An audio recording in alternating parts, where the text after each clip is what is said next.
하나님의 말씀은 마가복음 9장 33절에서 37절까지의 말씀입니다. 가버나움에 이르러 집에 계실새 제자들에게 물으시되 너희가 길에서 서로 토론한 것이 무엇이냐 하시되 그들이 잠잠하니 이는 길에서 서로 누가 크냐 하고 쟁론하였음이라. 예수께서 앉으사 12 제자를 불러서 이르시되 누구든지 첫째가 되고자 하면 무사람의 끝이 되며 무사람을 섬기는 자가 되어야 하리라 하시고 어린아이 하나를 데려다가 그들 가운데 세우시고 안으시며 제자들에게 이르시되 누구든지 내 이름으로 이런 어린아이 하나를 영접하면 곧 나를 영접함이요 누구든지 나를 영접하면 나를 영접함이 아니요 나를 보내신 이를 영접함이니라. 아멘. 여러분 혹시 OTT라고 아십니까? 인터넷에 접속만 하면 원하는 영상을 볼 수 있다라는 개념의 새로운 매체입니다. OTT는 특징이 있어요. 과거에 드라마 한 편을 보려면 몇 주에 걸쳐서 보셨을 겁니다. 이 드라마 한 편을 보려고 해도 몇 주씩 걸쳐서 기다려야 다음 회차를 볼 수가 있죠. 그런데 이 OTT는 전혀 방식이 달라요. 전편을 한 번에 볼 수 있습니다. 드라마를 단숨에 볼 수가 있어요. 그래서 휴가 때가 되면 사람들이 이 OTT를 손에서 놓지를 못합니다. 아시다시피 드라마가 얼마나 흡입력이 있습니까? 더군다나 요즘 대한민국의 컨텐츠가 전 세계 사람들에게 각광을 받고 있지 않아요? 이 한 편에 빠지면은요, 최종에 이르기까지 손을 놓을 수가 없습니다. 그런데 그러다 보니 드라마 보는 수준이 달라졌어요. 한 주쯤 지나면 기억이 가물가물합니다. 세세한 장면을 모두 다 기억할 수 없지 않습니까? 그런데 단숨에 전편을 보게 되면은 처음부터 끝까지 이야기의 흐름을 정확하게 간파할 수가 있어요. 아, 그래서 주인공이 저때 그랬구나. 저 사람이 저때 했던 대사가 그런 의미구나. 순식간에 지나가 버린 수많은 복선들이 이해가 됩니다. 이것이 한 번의 드라마를 봤을 때 장점이라고 할 수 있을 것 같아요. 제가 OTT를 홍보하기 위해서 여러분에게 말씀드리는 것은 아닙니다. 그럼에도 불구하고 제가 이렇게 OTT를 소개한 이유가 있어요. 우리가 살다 보면 얼마나 많은 일들을 겪습니까? 좋은 일도 있고, 어려운 일도 있고, 슬픈 일도 있고, 고통스러운 일도 있어요. 우리는 이 장편의 드라마를 우리의 전 인생을 걸쳐서 써내려가고 있어요. 여러분, 만약 여러분이 여러분의 인생의 드라마를 한눈에 볼 수 있다면 어떨까요? 그때 그 고통과 힘겨웠던 나날, 고난과 슬픔의 나날들이 이해가 될까요? 하나님께서 우리의 인생을 그렇게 보신다면 어떨까요? 주님께서 제자들에게 물으세요. 너희들이 길에서 토론한 것이 무엇이냐? 토론이라고 기록되어 있지만 사실 적잖은 말싸움, 다툼이 일어났어요. 아주 민감한 사안입니다. 네가 크냐 내가 크냐 하는 쟁론이 벌어졌기 때문에 그들은 적잖게 말다툼을 하였을 것이고 예수님의 귀에까지 들렸어요.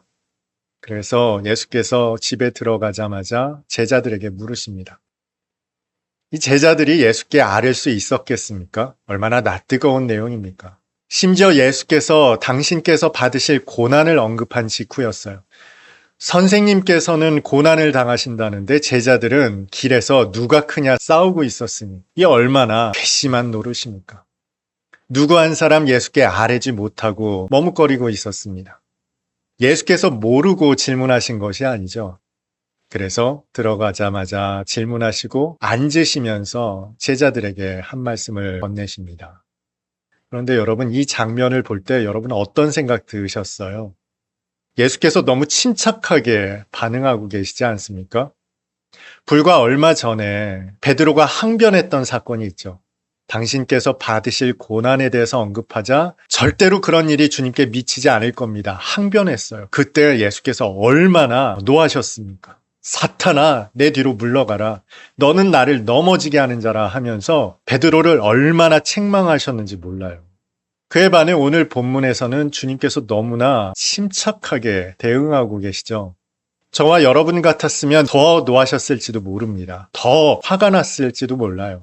아니, 두 번째 언급하시는데, 그런데 누가 크냐, 이 앞뒤 가리지 못하고 이런 문제로 논쟁을 벌이고 있는 제자들 얼마나 한심했겠습니까? 불호령을 치셔야 할 것 같은데 예수께서 오히려 더 침착하게 앉아서 가르치시더라는 거예요. 아마 이 말씀을 대부분은 한 번쯤은 들어보셨을 겁니다.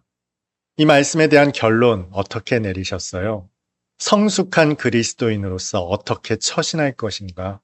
섬기는 자가 되어야 한다. 겸손해야 한다. 아마 이렇게 결론 내리셨을 겁니다. 여러분 겸손하십시오. 첫째가 되려고 으뜸의 자리에 앉으려고 너무 애쓰지 마십시오. 여러분 이런 결론은 유치원에서도 가르치는 내용이죠. 초등학교 아이들에게도 가르치는 내용입니다. 여러분 겸손하십시오. 주님께서 이 말씀하시려고 이렇게 침착하게 말씀하고 계시는 것일까요? 최근에 한 영상을 본 일이 있습니다. 보니까 어떠세요? 강아지가 뛰는데 좀 뛰는 게 부자연스럽죠? 16살 된 리트리버라고 합니다. 인간의 수명으로 하면 70대에서 80대 된 노인이라고 생각하시면 돼요. 그래서 뛰는 게 이렇게 좀 부자연스럽습니다. 그런데도 주인이 간식을 준다 하니까 마치 어린 꼬마였던 것처럼 폴짝폴짝 뛰어오죠. 거의 대부분의 댓글이 그렇습니다. 너무 사랑스럽네요. 이런 질문을 드렸던 일이 있습니다. 부모님 눈에 자식은 언제 가장 예쁠까요? 어느 장로님께 들었던 이야기인데요. 장로님 그러시더라고요. 오늘 자식이 가장 예쁩니다. 여러분 왜 오늘 자식이 가장 예쁠까요? 그 장로님이 80 되신 어르신이었는데 자녀분이 50도 훌쩍 넘은 분이십니다. 50도 훌쩍 넘은 자식이 그럼에도 불구하고 오늘 가장 예쁘다 하시는 장로님의 말이 이 영상을 보면서 조금 납득이 되었습니다. 왜 부모 눈에는 오늘 자식이 가장 예쁠까요? 왜냐하면 부모님 눈에는 오늘의 자식이 보이는 것이 아니라 전 인생이 한 번에 보이기 때문에 그렇습니다. 40이 된 자식을 보면서 갓 제대한 까까머리 아들을 보게 되고요. 50이 된 자식을 보면서 교복을 입은 자녀의 모습이 보이고요. 60이 된 자식을 보면서 왼쪽 가슴에 노란 명찰을 단 어린 자식의 모습이 보입니다. 부모님은 자식의 전 인생을 오늘 똑같은 눈으로 보고 계세요. 그러니 부모 눈에 자식은 오늘 가장 예쁠 수밖에 없습니다. 그렇다면 주님 눈에 제자들은 어떻게 보였을까요? 지금 이 순간 정말 말도 안 되는 문제로 누가 크냐 쟁론을 벌이는 제자들이지만 그러나 주님께서는 그 제자들을 오늘 이 순간의 모습으로 보시는 것이 아니라 그의 전 인생을 한 번에 보고 계시는 거예요. 비록 누가 크냐 논쟁을 벌이고 있지만 주님 눈에 보인 제자들의 모습은요. 배 한가득 물고기를 끌어올려서 주님 앞에 납작 엎드려 나를 떠나십시오. 나는 죄인입니다. 하는 모습을 보고 계시고요. 부활하신 후 네가 정말 나를 사랑하느냐 물으셨을 때 내가 주님을 사랑하는 줄을 주님께서 아시지 않습니까? 고백하는 그 모습을 보고 계시고요. 많은 백성들 앞에서 담대하게 주는 그리스도이심을 선포하는, 전파하는 제자의 모습을 보고 계시고요. 십자가에 거꾸로 달려서도 고통스러운 그 순간에도 끝까지 주님을 붙드는 그 제자의 모습을 주님께서 보고 계시는 거예요.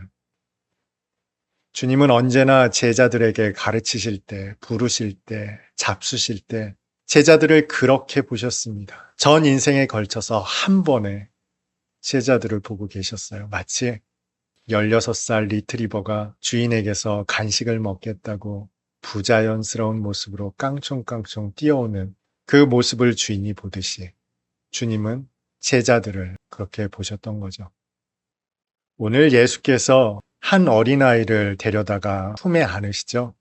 주님은 지금 제자들을 안으시는 거예요. 말씀드렸잖아요. 제자들의 전 인생을 한 번에 보신다고.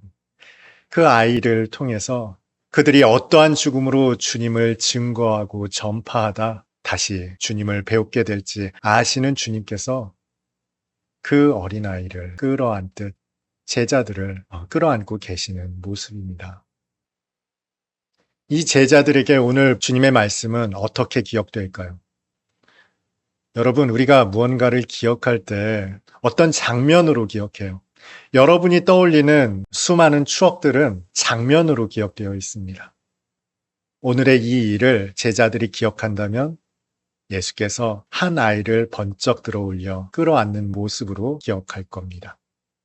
그때 제자들은 오늘의 자신들의 다툼이 얼마나 부질없는 다툼인지, 얼마나 부끄러운 다툼인지를 떠올리겠죠.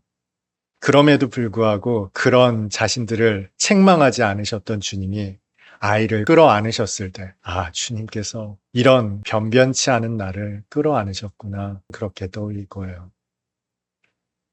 제자들은 뿔뿔이 흩어져 복음을 전하는 사도로 살아갔습니다. 그러다가도 멀리서 들려오는 다른 제자들의 소식도 전해 들었겠죠. 누가 어떻게 순교했는지, 누가 어떻게 죽어가며 복음을 전했는지 전해 들을 때마다 어쩌면 오늘의 사건을 떠올렸을 거예요. 내가 이 친구하고 이것 때문에 싸웠다니. 그러면서도 그 소식을 전해 들을 때마다 애틋한 마음으로 막 기도했을 겁니다. 주님 만났는지, 주님 품에서 잘 지내고 있는지, 마치 가족처럼, 혈육처럼 서로를 위해 기도했을 겁니다. 그 자신들이 걸어가는 여정 얼마나 고달팠겠어요. 얼마나 힘겨웠겠어요. 고통스러웠겠습니까? 그런데 그 고통의 여정 속에서 해맑게 웃는 어린아이를 볼 때마다, 부모를 향해 거침없이 달려드는 아이를 볼 때마다 이 제자들이 누굴 떠올렸겠어요? 그때 그 어린아이를 안아 올렸던 주님을 떠올리며 어디에나 계시는, 지금도 나와 함께 계시는 주님을 떠올리지 않았겠습니까?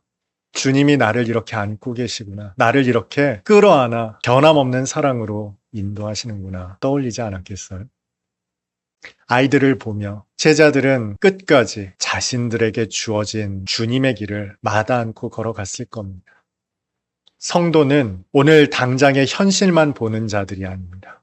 하나님의 눈으로 전체를 바라보는 사람들입니다. 그래서 바울이 말했던 것처럼 우리에게 항상 있는 것이 바로 믿음과 소망과 사랑입니다. 우리가 소망을 가질 수 있는 것은 전체를 보기 때문에 그래요. 오늘 당장의 현실만을 보는 자들이 아니라 과거, 현재, 그리고 우리에게 주어질 미래까지도 믿음으로 바라보는 자들이기 때문에 우리가 소망을 가지고 살아가는 것입니다.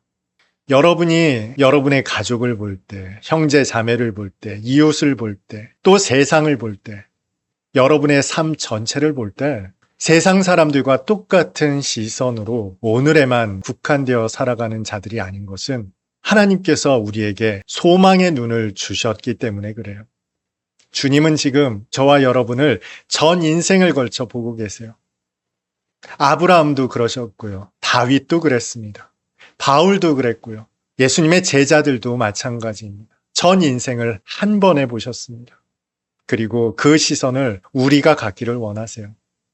고난에, 슬픔에, 외로움에, 힘겨운 나날을 보내고 계신다면 여러분의 안목이 조금 더 넓어졌으면 좋겠습니다. 여러분의 가족을 볼 때에도, 사랑하는 일을 볼 때에도, 힘겹게 하는 사람들을 볼 때에도 지금 당장의 안목으로만 보는 것이 아니라 예수께서 전 인생을 보셨듯이 하나님께서 우리의 생을 인도하실 거라는 믿음을 가지고 여러분의 이웃을 본다면, 그리고 나 자신의 생을 본다면 소망을 가지고 믿음의 눈으로 볼 수 있을 것입니다. 오늘 예배드린 여러분 모두가 하나님의 선하심을 믿고 우리의 삶과 미래를 한눈에 볼 수 있는 그런 여러분 다 될 수 있기를 주님의 이름으로 축복합니다.